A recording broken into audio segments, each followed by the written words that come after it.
اللهم بارك على محمد وعلى آل محمد كما باركت على إبراهيم وعلى آل إبراهيم إنك حميد مجيد. أما بعد فإن خير الحديث كتاب الله وخير الهدي هدي محمد صلى الله عليه وسلم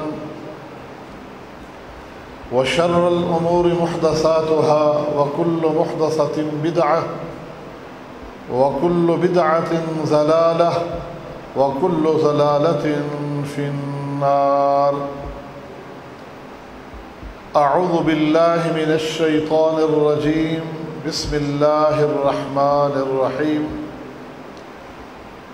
وما خلقت الجن والإنس إلا ليعبدون.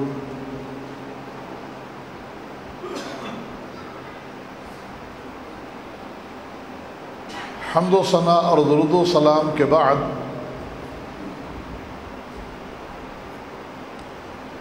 قرآن مجید فرقان حمید کی ایک آیت کریمہ آپ کے سامنے تلاوت فرمائی.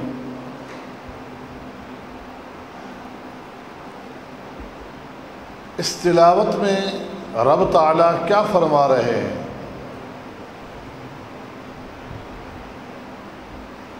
یہ بڑا معروف عنوان ہے کہ اللہ تعالیٰ فرما رہے ہیں کہ میں نے جن اور انسانوں اور جنوں کو محض اپنی عبادت کے لیے پیدا کیا ہے.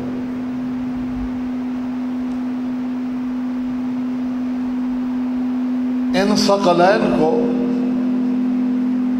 محض اپنی عبادت کے لیے پیدا کیا ہے، انسانوں کو بھی اور جنوں کو بھی.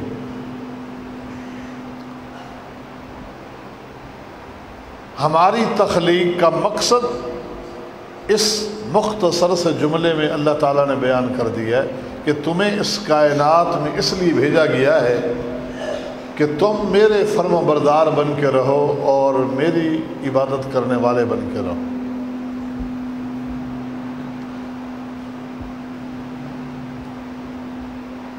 عبادت کس چیز کا نام ہے؟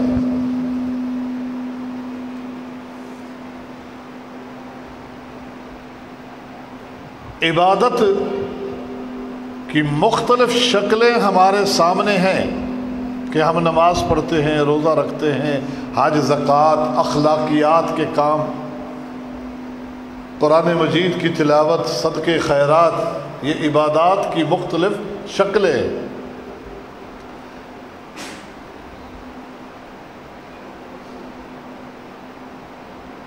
لیکن عبادات کی یہ جو شکلیں ہیں، کیا کوئی ایسا شخص جو اللہ تعالیٰ کو نہ مانتا ہو وہ یہ اختیار کر لے؟ تو ہم نے سوچنا یہ ہے کہ کیا یہ عبادات اللہ کو منظور ہوں گی؟ وہ صدقے خیرات شروع کر دے، وہ خیر کے کام شروع کر دے، وہ روزے رکھنا شروع کر دے. نہیں. کیوں؟ اس سے پتہ چلا کہ اس کے پیچھے کوئی اور چیز بھی ہے جو ان ساری چیزوں کی قبولیت کا سبب بننے والی ہے.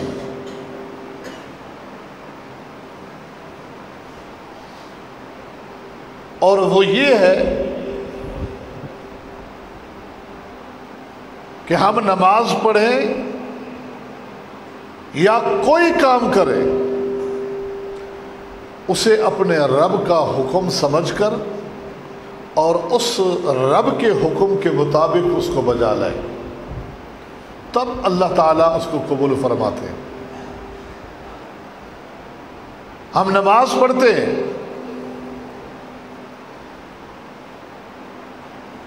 ہم نے نماز بیت اللہ کی طرف منہ کر کے پڑھنے کی بجائے اس طرف منہ کر کے قیام و سجود شروع کر دیے. وہی نماز ہے رکوع بھی ہے، سجدہ بھی ہے، اذکار تسبیحات بھی ہے،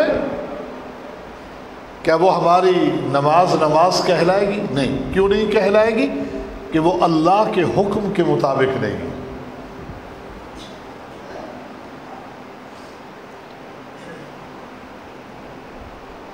اللہ رب العالمین کا حکم کیا ہے؟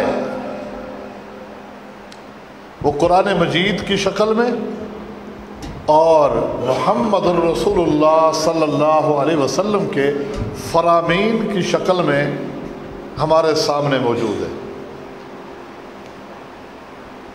اس لیے اللہ تعالیٰ نے اپنے پیغمبر علیہ السلام کو بھیج کر یہ بتایا، لَقَدْ جَاءَكُمْ رَسُولٌ مِّنْ أَنفُسِكُمْ، آ گئے ہیں یقیناً تمہارے پاس، تمہاری جانوں میں سے، تمہیں میں سے ایک عظیم رسول۔ رسول کہتے ہیں پیغام لے کر آنے والا، پیغام بر، جس کو تخفیف کے ساتھ پیغمبر ہم کہتے ہیں، اصل میں ہے پیغام بر، پیغام لے کر آنے والا۔ اللہ کا حکم، اللہ کا پیغام اللہ کی مخلوق تک لے کر آنے والے کون ہیں؟ محمد الرسول اللہ صلی اللہ علیہ وسلم۔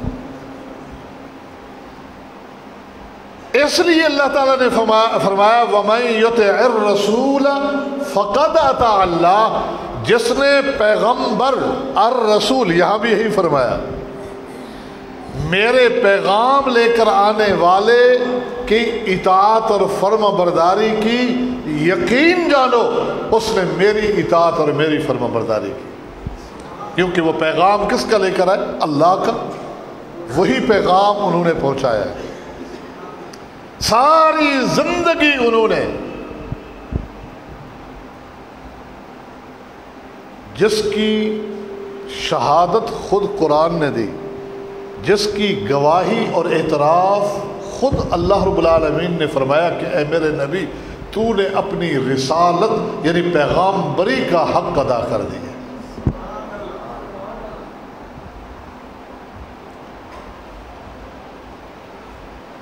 تو اب وہ پیغامات ہمارے سامنے ہیں، قرآن بھی آپ لے کر آئے، آپ پر ہی نازل ہوا، یہ کلام اللہ ہے، اور احادیث رسول اللہ صلی اللہ علیہ وسلم کا ہر فرمان وہ الفاظ اللہ کے پیغمبر کے ہیں، لیکن وہ بھی حکم جو ہے، وہ بھی پیغام جو ہے، وہ اللہ رب العالمین کا ہے، جو اللہ کی مخلوق اور اللہ کے بندوں تک پہنچایا جا رہا ہے، اپنی طرف سے کوئی بات نہیں کہی۔ اب جب ہم اپنی زندگی کے سارے معاملات کو یہاں لائیں گے کہ اللہ اور اللہ کے رسول کی بات کیا ہے، یہ ہے اصل عبادت کی روح، کہ ہم نے یہ دیکھنا ہے۔ اب دیکھیں، نبی علیہ الصلوۃ والسلام ایک سفر میں ہیں، رمضان کا مہینہ ہے، صحیح مسلم میں یہ واقعہ موجود ہے، روزہ رکھا ہوا ہے صحابہ نے بھی، لیکن گرمی کا موسم، پہاڑی علاقوں کا سفر، بڑے دن، نبی علیہ السلام نے بھانپ لیا، محسوس کر لیا کہ لوگ بڑی مشقت اور تکلیف میں ہیں روزے کی وجہ سے، اور اللہ نے رخصتیں دی ہیں۔ نبی علیہ السلام نماز عصر ادا کرنے کے بعد ایک مشروب منگواتے ہیں، اور سب کے سامنے آپ علیہ السلام نے روزہ افطار کر دیا اور کہا روزے افطار کر دو، قضا دے دیں گے۔ یہ امت کی سہولت کے لیے اللہ کے پیغمبر میں یہ ہمت اور استطاعت اور طاقت تھی کہ وہ تو رکھ سکتے تھے، پورا کر سکتے تھے، لیکن اگر آپ خود افطار نہ کرتے تو لوگ یہ سمجھیں کہ ہمیں تو حکم دیا جا رہا ہے اور خود نہیں کر رہے۔ اللہ کے پیغمبر پہل کر رہے ہیں، اور ادھر آپ خود فرماتے ہیں ان اتبع الا ما یوحی الی، میں وہی کام کرتا ہوں جس کام کے کرنے کا حکم میرا رب مجھے دیتا ہے۔ تو گویا کہ رب نے حکم دیا کہ آپ ایسا کریں۔ لوگوں نے بھی روزے افطار کر لی، تھوڑا سا قافلہ آگے ہی چلا کہ آپ علیہ السلام نے کچھ لوگوں کو جمع ہوئے دیکھا، اور دیکھا کہ چادریں اوپر تنی ہوئی ہیں۔ پوچھا یہ کیوں جمع ہیں اور یہ چادریں کیا کی ہیں؟ آپ سے یہ کہا گیا کہ اللہ کے نبی جب آپ نے حکم دیا تو کچھ لوگوں نے روزہ یہ کہہ کر افطار نہ کیا کہ عصر تو ہو چکی ہے، اب تھوڑا سا ٹائم رہ گیا ہے، تو لہذا ہم افطار تک صبر کر لیں گے تو روزہ پورا ہو جائے گا، قضا سے بچ جائیں گے۔ جب انہوں نے روزہ افطار نہیں کیا، اب ان کی حالت یہ ہے کہ بے ہوش ہو کے گر گئے، ان کے اوپر لوگوں نے سایہ کیا ہوا ہے۔ تو نبی علیہ السلام نے کیا فرمایا؟ فرمایا اولئک العصاۃ، اولئک العصاۃ، یہ نافرمان ہیں، یہ نافرمان ہیں۔ روزہ رکھنے والوں کو کہا نافرمان اور نہ رکھنے والوں کو کہا فرمانبردار۔ تو پتہ چلا کہ روزہ بذات خود عبادت نہیں بن سکتا، یہ اس وقت بنے گا جب اللہ اور اللہ کے رسول کے حکم پر روزہ ہے۔ یہ فرق سمجھنا ہے ہم نے، اس چیز کو ہم نے نوٹ کرنا ہے، اور اسی فکر کو آج کے خطبے میں آپ کو قرآن و سنت سے چند مثالوں کے ذریعے سمجھانا چاہوں گا کہ یہی فکر ہم نے اپنے اندر پیدا کرنی ہے۔ ہم ادیان باطلہ کے اختلاف سے بھی اور دین حق کا، دین اسلام میں اٹھنے والے اختلافات سے بھی اپنے آپ کو محفوظ رکھ سکتے ہیں جب ہم اپنے اندر اس فکر کو منتقل کر لیں۔ اعمال کون رفع الیدین کر رہا ہے نہیں کر رہا، کوئی آمین اونچی کر رہا ہے نہیں کہہ رہا، یہ بات کی چیزیں ہیں، بنیادی چیز ہم نے راستے کا تعین کرنا ہے کہ ہم نے چلنا کس پہ ہے، کیونکہ جو بندہ جو راستہ متعین کر لے اس پہ اس کو راستہ مل ہی جاتا ہے، چلا ہی جاتا ہے، انجام کار پھر غلط ہو سکتا ہے۔ اصل کامیابی راستے کا تعین ہے کہ اگر صحیح راستے کا تعین کر لیں گے تو انجام اچھا ہوگا، راستے کا تعین۔ امام بخاری رحمہ اللہ نے اپنی صحیح البخاری کے اندر ایک واقعہ نقل کیا ہے کہ حج کے دن تھے، ایام حج کے دن ہے، صحابی رسول، صرف صحابیت کا شرف نہیں ہے، اہل بیت خانوادہ رسول سے بھی تعلق ہے،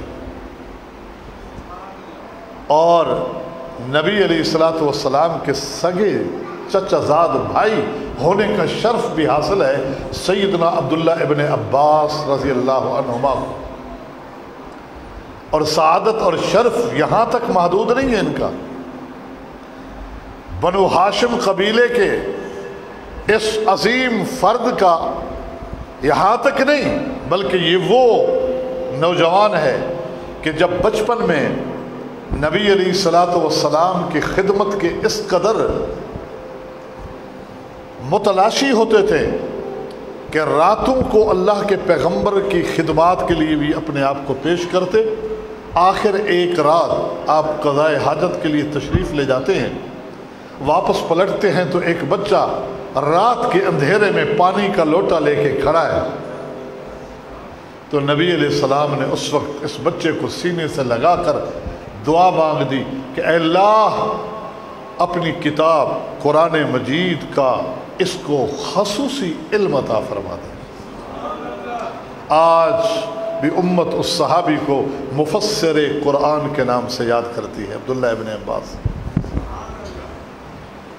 زہد و تقوی کی ایسی مثال تھے، ایسی مثال تھے کہ ان کی وفات پر بھی اللہ نے ایک ان کی ایسی کرامت رونما فرمائی جو رہتی دنیا تک مثال رہے گی، کہ جب انہیں طائف کے علاقے میں کفنایا جا رہا تھا، ایک سفید رنگ کا پرندہ اڑتا ہوا آیا اور لوگوں کی موجودگی میں ان کے کفن میں گھس گیا۔ لوگوں نے نکالنا چاہا، نکل نہ سکا۔ آخر علماء وقت نے کہا کہ یہ امر اللہ ہے، یہ کوئی اللہ کا فیصلہ ہے، لہذا اس کو ایسے ہی لپیٹ کے دفن کر دیا جائے۔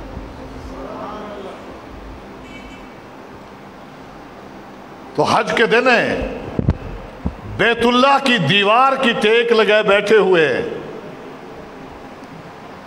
بیت اللہ کی دیوار کی ٹیک لگائے بیٹھے ہوئے ہیں۔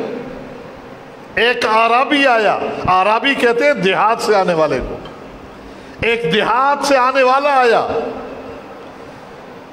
کہا عبداللہ مالی ارا بنی عمکم یسکون العسل واللبن وانتم تسکون النبیس امن حاجت بکم ام من بخل۔ عبداللہ ابن عباس کیا بات ہے، حج کے دن ہے، لوگ حاجیوں کی خدمت کر رہے ہیں اور آپ کے خاندان کے لوگ بھی حاجیوں کو دودھ پیش کر رہے ہیں، شہد پیش کر رہے ہیں، آپ کے خاندان کے لوگ بھی، لیکن آپ کے گھرانے سے حاجیوں کی خدمت میں ایک شربت پیش کیا جا رہا ہے جس کو نبیذ کہا جاتا ہے۔ کھجور کا شربت یا انگور وغیرہ کا شربت نچوڑ کے بنایا جاتا ہے، بھگو کے رکھا جاتا ہے، اس کو نبیذ کہتے ہیں، بڑا ہی عمدہ ہے۔ لیکن اس وقت کا یہ عام مشروب تھا، جس طرح آج چائے بوتل ہمارے ہاں عام ہے، تو اس وقت کا یہ عام مشروب تھا، قیمت کے اعتبار سے بھی کم تھا۔ تو اس وجہ سے اس نے تعجباً کہا عبداللہ کیا بات ہے، آپ کے سارے رشتہ دار حاجیوں کی خدمت میں کوئی دودھ پیش کرے، کوئی شہد پیش کرے، کوئی کچھ پیش کرے، اور آپ کے گھرانے سے صرف اور صرف نبیذ کھجور کا شربت حاجیوں کی خدمت میں پیش کیا جا رہا ہے۔ اب من حاجت بکم ام من بخل، کیا آپ لوگ غریب ہیں یا بخیل ہیں؟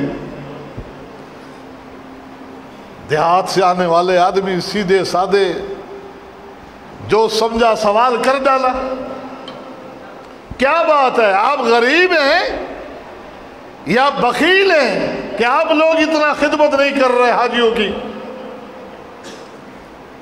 اللہ اکبر۔ سیدنا عبداللہ ابن عباس رضی اللہ عنہما بیت اللہ کی دیوار کی ٹیک چھوڑ دیتے، کہتے بیٹھو میں آپ کو بتاتا ہوں۔ غصہ نہیں کیا، ایک فکر دینی تھی، دعوت دینی تھی، سمجھانا تھا۔ کہا بیٹھے جی، کہا رسول اللہ صلی اللہ علیہ وسلم نے جس سال حج ادا فرمایا تھا 10 ہجری کو حجۃ الوداع کے موقع پر، اس وقت بھی میں رسول اللہ صلی اللہ علیہ وسلم کے ساتھ تھا۔ آپ اپنی سواری پر سوار تھے، آپ کے پیچھے اسامہ بن زید رضی اللہ عنہما بیٹھے ہوئے تھے، اور ہمارے خیمے کے قریب آن پہنچے تو آپ نے پانی طلب فرمایا تھا۔ پانی طلب فرمایا تو اتفاق ہے کہ اس سال بھی ہم حاجیوں کی خدمت میں نبیذ پیش کر رہے تھے، یہ کھجور کا شربت پیش کر رہے تھے۔ اس سال بھی ہم حاجیوں کی خدمت میں کھجور کا شربت پیش کر رہے تھے۔ جب رسول اللہ صلی اللہ علیہ وسلم نے پانی مانگا تو ہم نے آپ کو کھجور کا شربت پیش کیا، آپ نے اسے خوشی خوشی قبول کیا، پیا، بچ گیا تو آپ نے اسامہ بن زید کو پلایا، اور وہ بھی جب پی کر فارغ ہوئے تو نبی علیہ الصلاۃ والسلام نے ارشاد فرمایا احسنتم واجملتم کذالک فاصنعوا. 3 جملے نبی علیہ السلام نے ارشاد فرمایا احسنتم، تم نے بہت اچھا کام کیا ہے. اجملتم، تم نے بہت ہی خوبصورت انداز اختیار کر رکھا ہے حاجیوں کی خدمت کا. کذالک فاصنعوا، یہ کام کرتے رہنا، یہ کام کرتے رہنا. او عربی ما اريد ان اغیر ما امرنی بہ رسول اللہ، جس چیز کے کرتے رہنے کا حکم مجھے رسول اللہ نے دیا میں اس کو تبدیل نہیں کرنا چاہتا. میں نہ غریب ہوں نہ بخیل ہوں، نہ غریب ہوں نہ بخیل ہوں. جس کام کے کرنے کا حکم مجھے اللہ کے نبی نے دیا کہ کرتے رہنا، میں اس میں تبدیلی نہیں کرنا چاہتا. یہ ہے وہ فکر جو میں آپ کے سامنے رکھ رہا ہوں کہ اصل میں ہم نے یہ دیکھنا ہے کہ اللہ کے رسول صلی اللہ علیہ وسلم نے ہمیں کیا پیش کیا، اس میں رد و بدل نہیں کرنی، اس میں تبدیلیاں نہیں کرنی. ہم اس کو لینا ہے ویسے ہی لینا ہے جیسے آپ نے حکم ارشاد فرمایا. یہ صحابہ کرام رضوان اللہ علیہم اجمعین نے جو فکر ہماری طرف منتقل کی ہے یہ وہ ہے. اب سیدنا ابو بکر صدیق رضی اللہ تعالی عنہ کے حیات طیبہ سے بھی ایک مثال آپ کے سامنے رکھتا ہوں. اس امت کے سب سے بڑے عالم ابو بکر صدیق، اور یہ میں نے نہیں کہا، یہ صحابہ خود کہتے تھے کہ اس امت کے کان ابو بکر اعلمنا. بخاری میں حدیث ہے، ابو سعید خدری فرماتے ہیں کہ ابو بکر ہم صحابہ میں سب سے بڑے عالم تھے اور سب سے زیادہ فضیلت والے بھی. جب رسول اکرم صلی اللہ علیہ وسلم اس دنیا فانی سے رخصت ہوتے ہیں،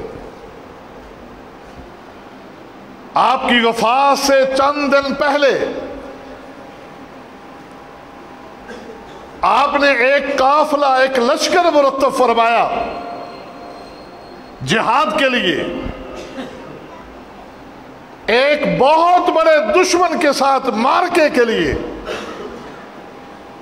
ایک بڑی جماعت پر مشتمل، اور اس جماعت کا امیر نبی علیہ السلام نے بنایا تھا اسامہ بن زید کو رضی اللہ عنہ.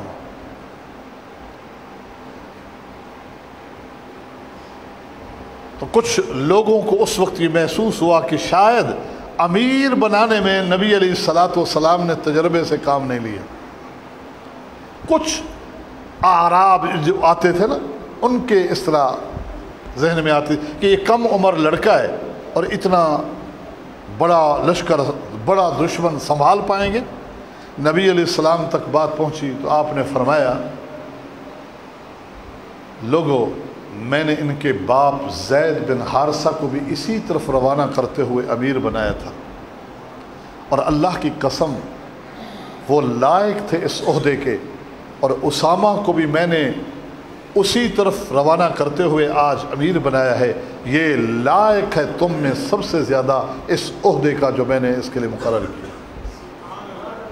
بات سمجھ گئے لوگ؟ نبی علیہ السلام نے روانہ فرمایا، مدینہ سے چند کلومیٹر، چند میل کے فاصلے پر ہی گئے تو پیغام مل گیا کہ اللہ کے پیغمبر علیہ السلام کی طبیعت زیادہ خراب ہو گئی ہے. وہاں رک گئے. وہی ہوا، وہی خطرات جو محسوس ہونے لگے تھے وہی ہوئے کہ امت اس عظیم اللہ کی رحمت سے ان کے جسم عنصری کے وجود سے محروم ہو گئی. آپ فوت ہو گئے. یہ پلٹ کر واپس آ گئے. پھر واقعہ تو بڑا طویل ہے کہ پھر سیدنا ابو بکر صدیق کے سر پر یہ بار یہ بوجھ خلافت کا کس طرح رکھا گیا. آخرکار اب لوگ یہ کہنے لگے، مختلف آراء جیسے بندہ اپنی اپنی رائے دیتا ہے کہ اب اس لشکر کو روانہ نہیں کرنا چاہیے کیونکہ یہاں کے احوال پتہ نہیں. دور دراز سے خبریں آنے لگی کہ وہاں کے لوگ تو مرتد ہو گئے. کچھ ابھی ایسے لوگ ہوتے ہیں جو اسلام والوں سے معاہدے کر چکے تھے، ہاں ہم آ گئے اسلام میں، جب دیکھا نبی فوت ہو گئے تو دل میں ایمان ابھی گھسا نہیں ہوتا، گیا نہیں ہوتا، ارتداد کا دعویٰ کر دیا. کہیں سے آیا کہ ہم تو اب زکوٰۃ نہیں دیں گے. تو یہ بات اٹھی کہ ہمارے مسلمانوں کی بڑی جماعت پر مشتمل ہے یہ لشکر، پتہ نہیں آگے حالات کیسے ہوتے ہیں. ابو بکر صدیق رضی اللہ تعالی عنہ کو اب یہ فیصلہ واپس لے لینا چاہیے اور اس لشکر کو یہاں روکنا چاہیے. حالات کے بعد کنٹرول اور معاملات کو دیکھنے کے بعد پھر جو ضرورت محسوس کریں گے تو بھیجیں گے. یہ باتیں گردش کرتی ہوئی ابو بکر صدیق کے کانوں تک آواز پہنچی. مسجد نبوی میں لوگوں کو جمع کیا اور ایک خطبہ دیا اور کہا لوگوں میں اس طرح کی باتیں سن رہا ہوں، سنو ابو بکر کی آواز. لو ظننت ان السباع تخطفنی، مجھے یقین ہو کہ جنگل کے درندے مجھے چیر پھاڑ کے کھا جائیں گے. اگر میں نے اس لشکر کو بھیجا مجھے یقین ہو جائے، مجھے یہ منظور ہے کہ جنگل کے درندے مجھے چیر پھاڑ کے کھا جائیں، لیکن وہ قافلہ، وہ لشکر جس کو اللہ کے نبی نے بھیجا تھا میں اس کو واپس نہیں کر سکتا. وَلَوْ لَمْ يَبْقَ فِي الْقُرَىٰ غَيْرِي لَأَنْقَذْتُهُ. مدینہ والے سنو، سارے مدینہ والے، مدینہ کے اطراف کی بستیوں میں رہنے والے سارے لوگ بھی اگر ابو بکر کا ساتھ چھوڑ دے، اللہ کی قسم ابو بکر اکیلا ان سے مقابلہ کرے گا. لیکن جن کو نبی نے جانے کا کہا ابو بکر ان کو آنے کا نہیں کہہ سکتا، رکنے کا نہیں کہہ سکتا. میرے نبی کا فیصلہ. لوگوں کے دلوں میں بات اتر گئی. عمر کے پاس جمع ہو گئے. عمر ٹھیک ہے ہم ابو بکر کے ساتھ ہیں، بالکل ساتھ ہیں، انہوں نے سچ فرمایا کہ نبی کا حکم ہے تو لہذا ان کو بھیجنا چاہیے. لیکن ایک مشورہ آپ دیں، اب ہم نہیں دے سکتے اور اکیلے میں دیں، وہ یہ کہ وہ امیر تبدیل کر دے. وہ تجربے کار امیر، بڑی عمر کا شخص امیر مقرر کرے. کیوں کہ اسامہ کم عمر نہ تجربے کار لڑکا ہے. نبی علیہ السلام کا تو دور ہی کچھ اور تھا. آپ کا رو بھی کافی تھا دشمن پہ. آپ کا ہونا، آج اس دنیا میں آپ نہیں رہے تو یہ شاید دشمن کا صحیح معنی مقابلہ نہ کر سکے. ابو بکر کو یہ اکیلے میں مشورہ دیں کہ وہ امیر کو تبدیل کر دے. کوئی تجربے کار بڑی عمر کا شخص جو ہے اس کو اس لشکر کا امیر مقرر کر. عمر کو سمجھ میں آئی کہ ہاں ٹھیک ہے ایسا کر لیتے. سیدنا عمر بن خطاب رضی اللہ تعالی عنہ ابو بکر کے پاس جاتے ہیں.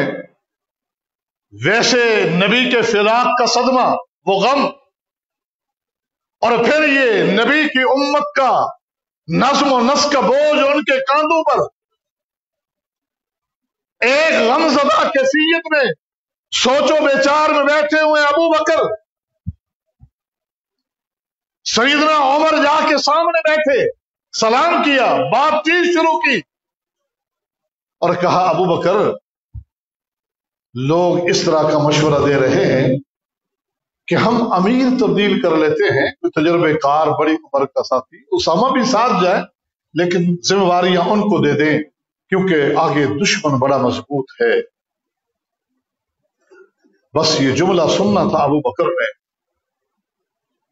سیدنا ابو بکر صدیق جس طرح بیٹھے ہوئے تھے، اچھل کر سیدنا عمر بن خطاب کی داڑھی پر یوں ہاتھ رکھا، پکڑ کر یوں نہیں، گستاخی والا انداز نہیں، یوں ہاتھ رکھا اور کہا ثقلتک السواقل یبن الخطاب، او خطاب کا بیٹا تو مر جائے، تجھ پر رونے والیاں روئیں. تو کیا کہہ رہا ہے؟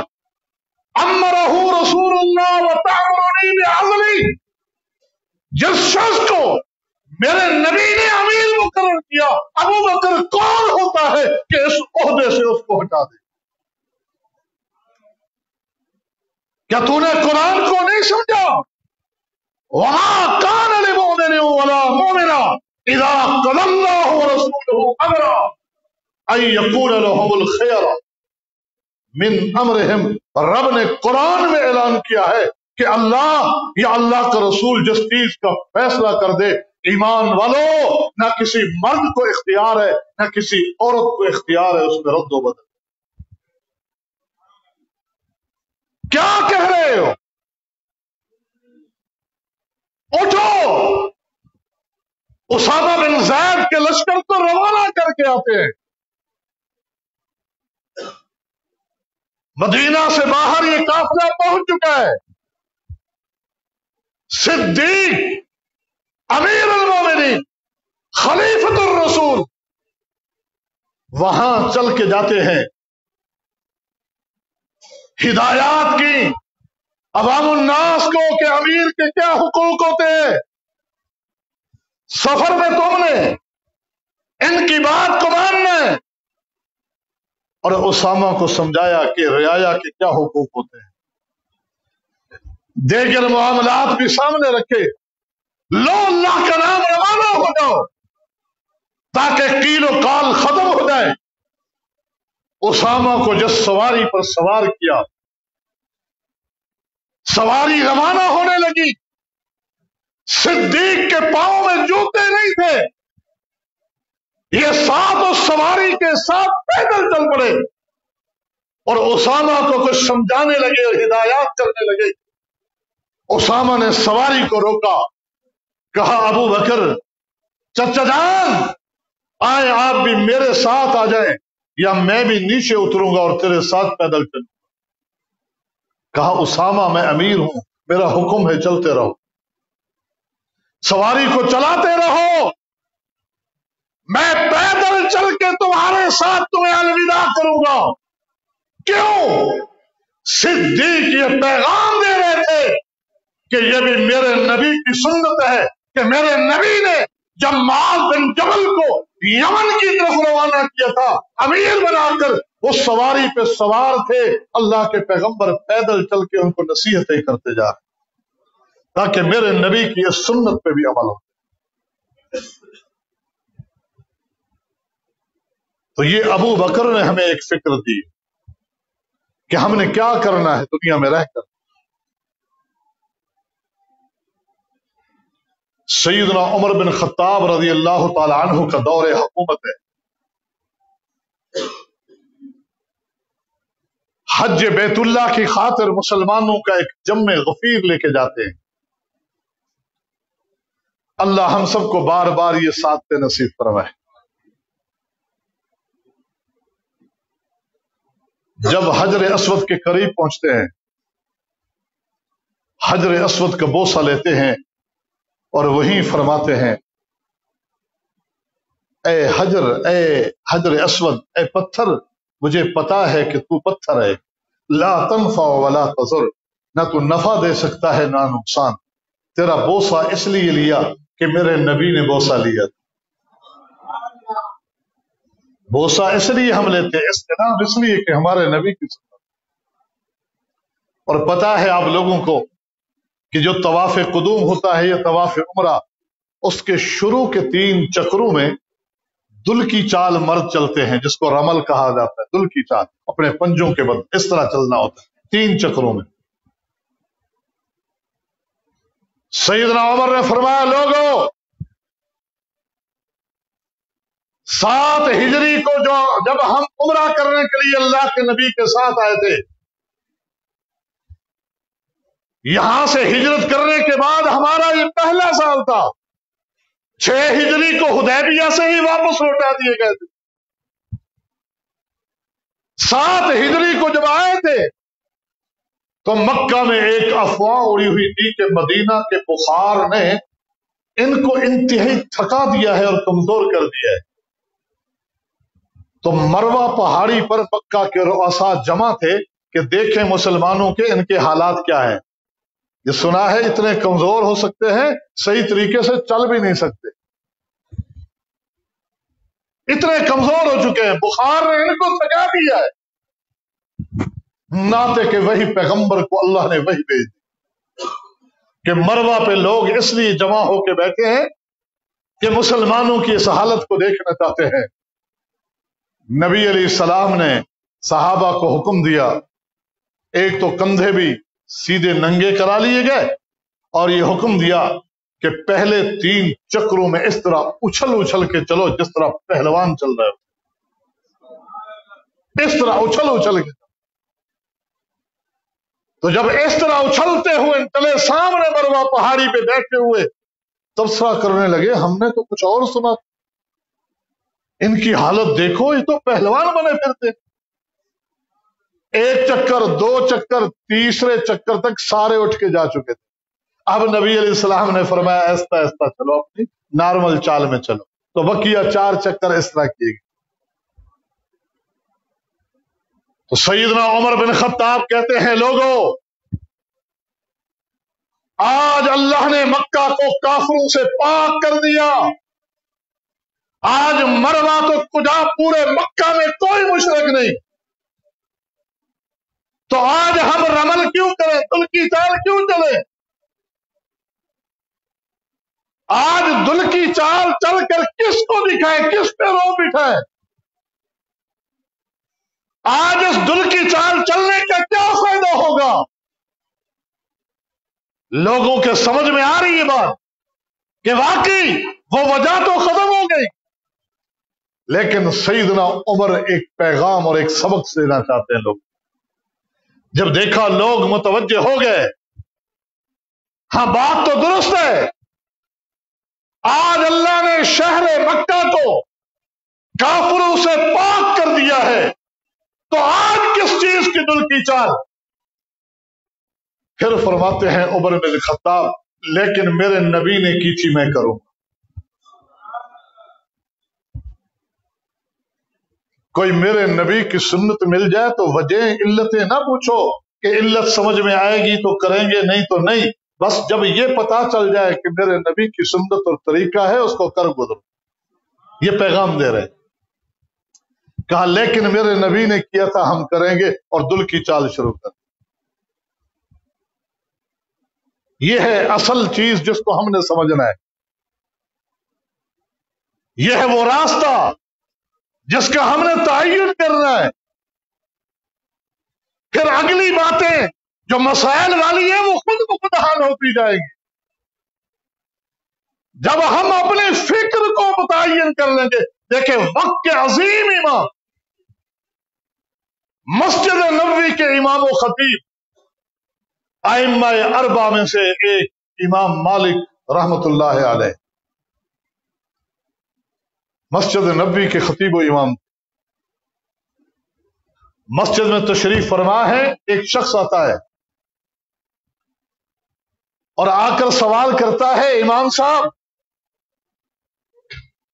میں مکہ المکرمہ عمرے کی نیت سے جا رہا ہوں, بڑی اچھی بات ہے. کہا من این احرم, احرام کہاں سے باندھوں؟ مسائل سیکھ کے جانا چاہیے. حج و عمرے پہ جائے بندہ, مسائل سیکھ کے جانا چاہیے. اس لیے وہ یہ بات معلوم کرنے کے لیے آیا ہے کہ میں احرام کہاں سے باندھوں. وقت کے عظیم امام مالک رحمت اللہ علیہ فرماتے ہیں, من ذل حلیفۃ من حیث احرم رسول اللہ صلی اللہ علیہ وسلم, ذل حلیفہ سے جہاں سے رسول اللہ نے احرام باندھا تھا.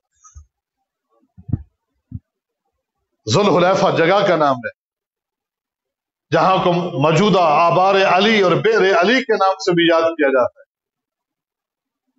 کہا ذل حلیفہ سے, اور پھر کہا من حیث احرم رسول اللہ, جہاں سے اللہ کے رسول صلی اللہ علیہ وسلم نے احرام باندھا تھا, کیونکہ مدینہ سے نکلنے والوں کی میقات ذل حلیفہ ہے, وہاں سے احرام باندھے آپ. آگے وہ شخص کیا کہتا ہے؟ کہتا ہے اریدو ان احرم من المسجد من هذه القبر، هذا القبر من عند القبر، لیکن میرا ارادہ تو یہ ہے کہ میں احرام باندھوں اسی مسجد سے، مسجد نبوی سے، اور مسجد نبوی کا یہی حصہ جو نبی صلی اللہ علیہ وسلم کے روضہ مبارک والی جگہ ہے، یہاں سے روضۃ من ریاض الجنہ ہے، یہ جنت کا ٹکڑا ہے، یہاں سے میں چاہتا ہوں کہ احرام باندھوں اور لبیک اللہم لبیک کہتے ہوئے مکہ المکرمہ چلا جاؤں۔ تو امام مالک رحمہ اللہ کا جواب سنی، فرماتے ہیں اخاف علیک الفتنہ، مجھے ڈر ہے کہ تو کسی فتنے میں مبتلا ہو جائے گا، کسی فتنے میں مبتلا ہو جائے گا۔ اس نے کہا ای فتنہ فی ھذا انما امیال نریدها، امام صاحب کیا کہہ رہے ہیں آپ، کیا فرما رہے ہیں آپ، یہ کون سے فتنے کی بات ہے؟ یہ تو چند میل پہلے ہی میں اللہ کا نام لینا شروع کر دوں گا، لبیک اللہم لبیک لبیک لا شریک لک لبیک، یہ چند میل ہے، چند میل پہلے ہی اگر میں اللہ کی توحید کا کلمہ پکارنا شروع کر دوں، یہ کون سے فتنے کی بات ہے؟ امام مالک رحمہ اللہ فرماتے ہیں ای فتنۃ اعظم من ھذا، تو کہتا ہے یہ کون سے فتنے کی بات ہے؟ میں کہتا ہوں اس سے بڑا فتنہ ہو ہی کیا سکتا ہے، اس سے بڑا فتنہ ہو ہی کیا سکتا ہے کہ ظننت انک سبقت الی فصیلۃ قصر عنہا رسول اللہ، اس سے بڑا فتنہ ہو ہی کیا سکتا ہے کہ تو یہ سمجھ رہا ہے کہ یہاں سے احرام باندھنا فضیلت کی بات ہے اور اللہ کے نبی اس سے محروم ہو گئے، آپ نے وہاں سے باندھا۔ اگر یہ ثواب کی بات ہے تو اس کا مقصد ہے اللہ کے نبی تو پھر محروم ہو گئے، کیونکہ اللہ کے نبی نے وہاں سے احرام باندھا۔ یہی سب سے بڑا فتنہ ہے کہ جس کام کو ثواب سمجھ کر میرے نبی نے اختیار نہیں کیا، میرے نبی کا کوئی امتی اس کو ثواب سمجھ کے اختیار کر دے، یہی سب سے بڑا فتنہ ہے۔ اور کہا سن انی سمعت اللہ یقول فلیحذر الذین یخالفون عن امرہ ان تصیبہم فتنہ او یصیبہم عذاب الیم۔ سن لے، میں نے اللہ سے سنا ہے، سمعت اللہ یقول، میں نے اللہ سے سنا ہے، اللہ فرماتا ہے کیونکہ یہ کلام اللہ ہے، یہ کلام اللہ ہے، یہ کلام اللہ کا ہے۔ قرآن کی آیت پڑھی کہ اللہ فرماتا ہے قرآن میں کہ فَلْيَحْذَرِ الَّذِينَ يُخَالِفُونَ عَنْ أَمْرِهِ أَن تُصِيبَهُمْ فِتْنَةٌ أَوْ يُصِيبَهُمْ عَذَابٌ عَلِيمٌ۔ میرے نبی کے فیصلوں اور میرے نبی کی سنتوں کی مخالفت چھوڑ دو، جس نے مخالفت نہ چھوڑی کسی فتنے میں مبتلا ہو جائے گا، نہیں بھی تو آخرت کا دردناک عذاب اس کا مقدر اور نصیب بن جائے۔ تو میرے نبی کی مخالفت کر رہا ہے، میرے نبی نے وہاں سے احرام باندھا، تو یہاں سے باندھنا چاہتا کہ وہ کام کریں جو اللہ اور اللہ کے رسول کی طرف سے بتایا گیا۔ اب یہ آندھیاں ہوائیں یہ چلا کرتی ہے، ہم بھی جانتے ہیں، دیکھتے ہیں۔ نبی علیہ الصلوۃ والسلام ایک سفر سے واپسی پر تھے، ناطق کہ وہی پیغمبر ہیں، اللہ سے باتیں ہوتی ہیں بذریعہ وحی۔ نماز عشاء پڑھائی، راستے میں پڑاؤ ڈال رکھا ایک جگہ، اور اعلان فرما دیا کہ نماز عشاء کے بعد اپنے اپنے خیموں میں چلے جاؤ، اور آج رات، کیونکہ اس بات کی شہادت قرآن دے چکا ہے وما ينطق عن الهوى ان هو الا وحی یوحى، کہ لوگوں میرے نبی جو کچھ بھی فرماتے ہیں وہ اللہ کی طرف سے وحی ہوتی ہے، اپنی طرف سے کوئی بات نہیں کہتے۔ اور یہ بھی ان اتبع الا ما یوحی الی، میرے نبی وہی کچھ کرتے ہیں جس کے کرنے کا حکم اللہ دیتا ہے۔ میرے نبی کی کوئی نہ بات غلط ہے اور نہ نبی علیہ السلام کا کوئی فعل غلط ہے، اسی لیے اس کو دین قرار دیا گیا۔ فرمایا کہ اپنے اپنے خیموں میں چلے جاؤ،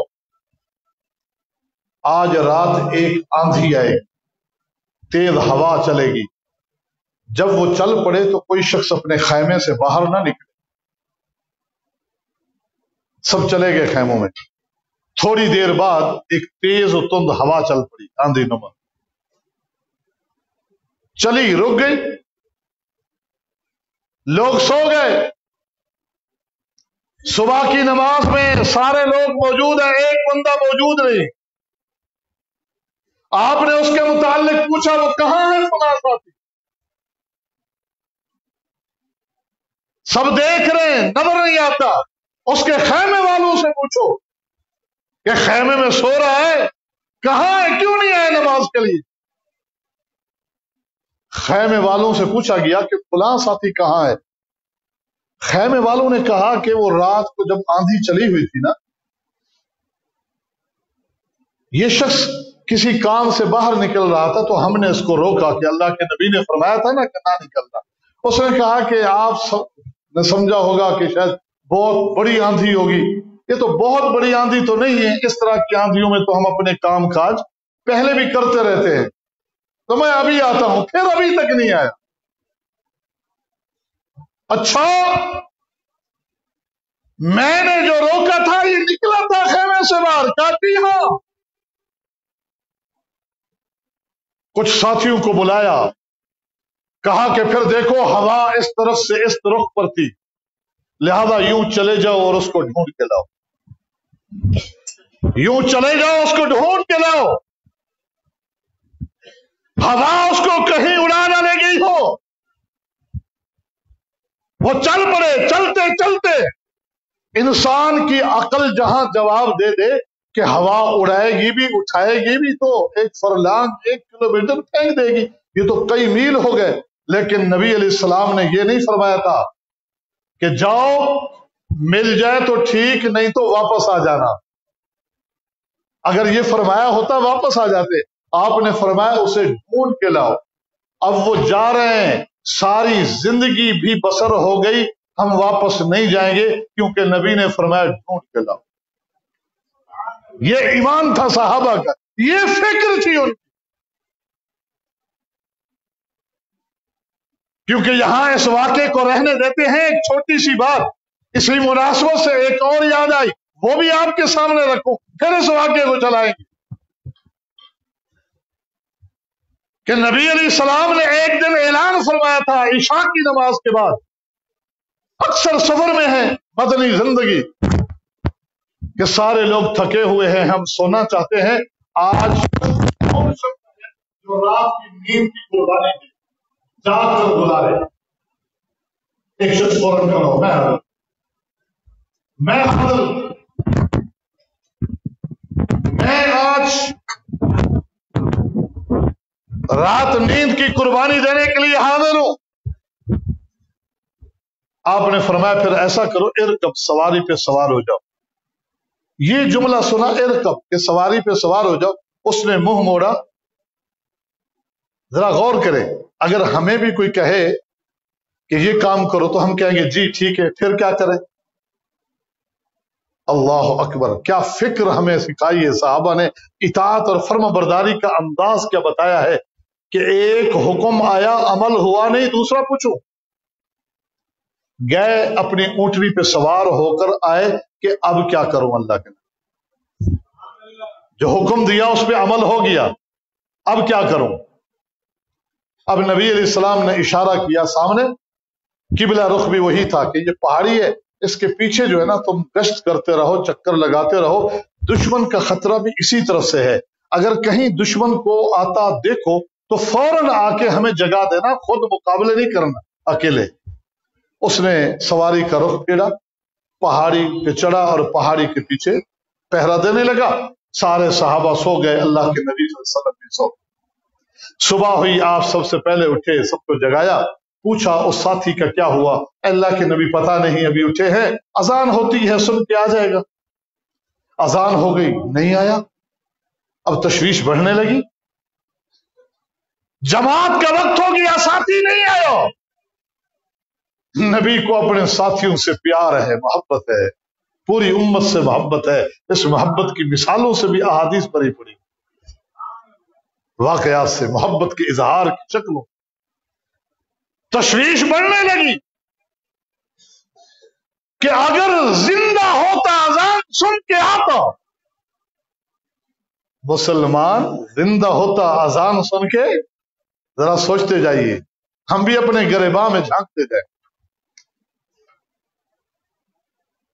ضرور آتا۔ لگتا ہے دشمنوں نے میرا ساتھی مجھ سے چھین لیا ہے، غم اور پریشانی بڑھنے لگی۔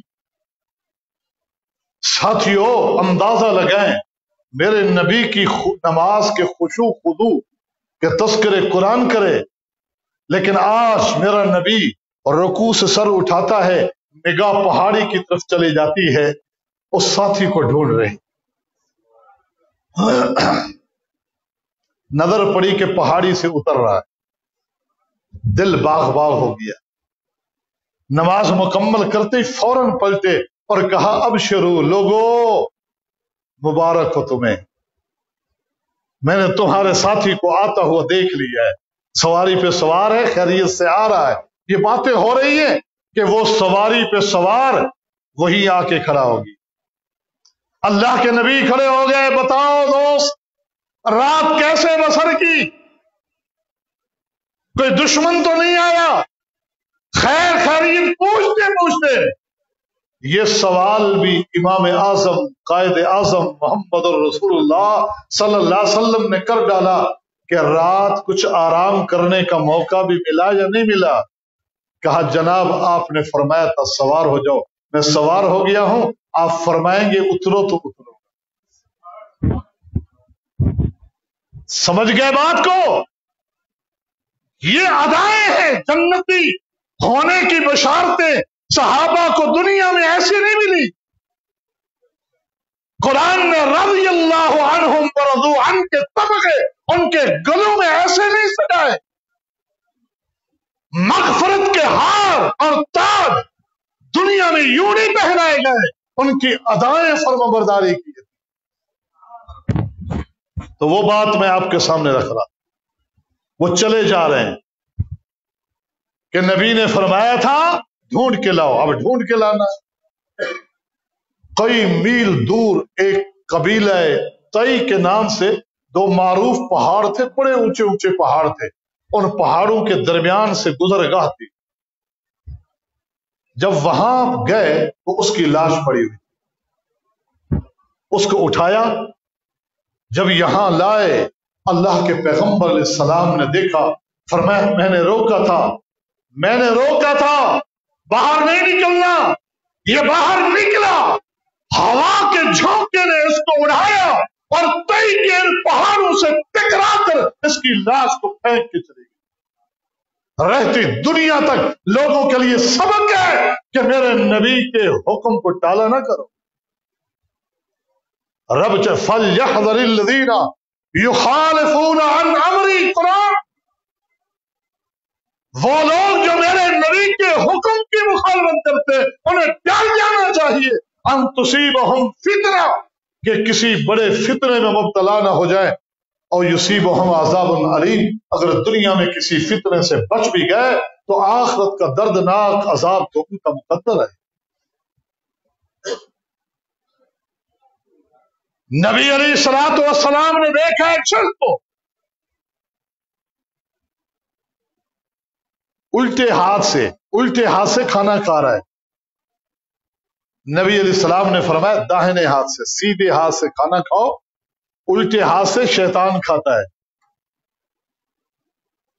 سکھایا کرو، بچوں کو تعلیم دیا کرو، عادت بن جائے، پھر بھولے سے بھی الٹے ہاتھ سے نہ کھائے پھر۔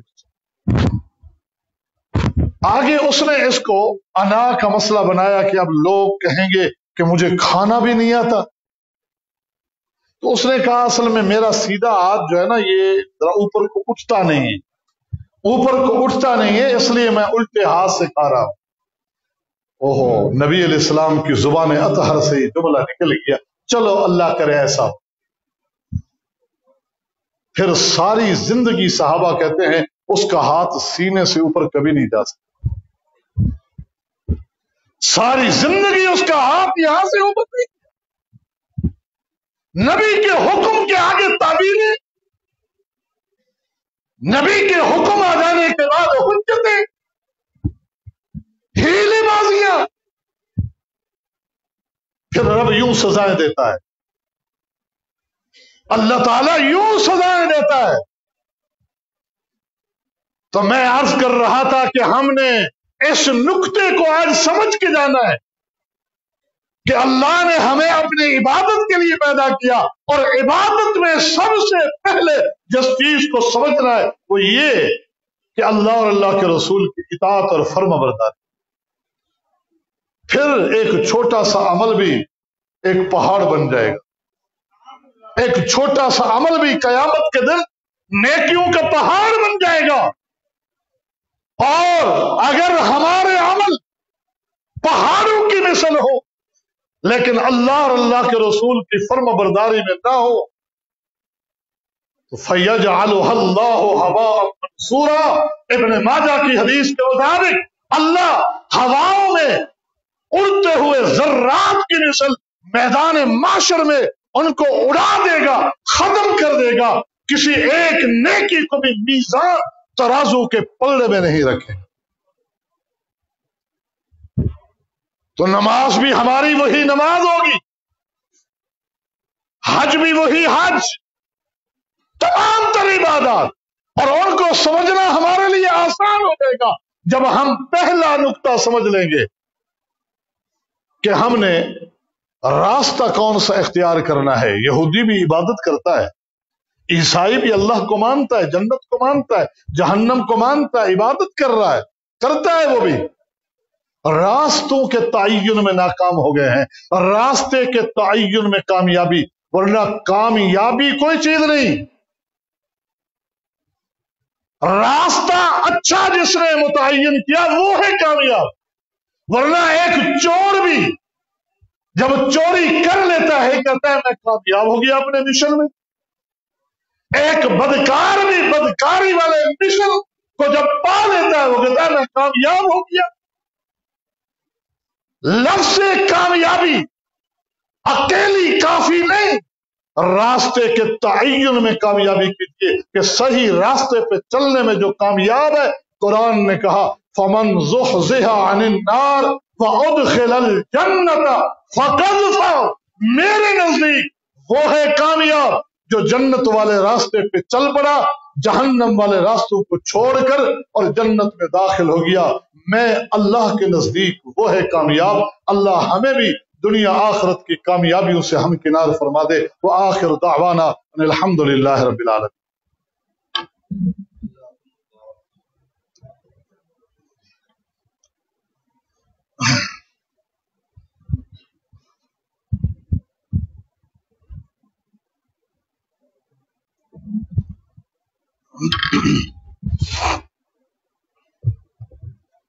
ان الحمد لله نحمده ونستعينه ونستغفره ونعوذ بالله من شرور انفسنا ومن سيئات اعمالنا، من يهده الله فلا مضل له ومن يضلل فلا هادي له، ونشهد ان لا اله الا الله وحده لا شريك له، ونشهد ان محمدا عبده ورسوله۔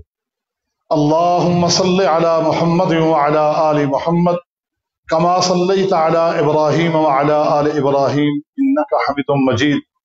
اللهم بارك على محمد وعلى آل محمد كما باركت على إبراهيم وعلى آل إبراهيم إنك حميد مجيد۔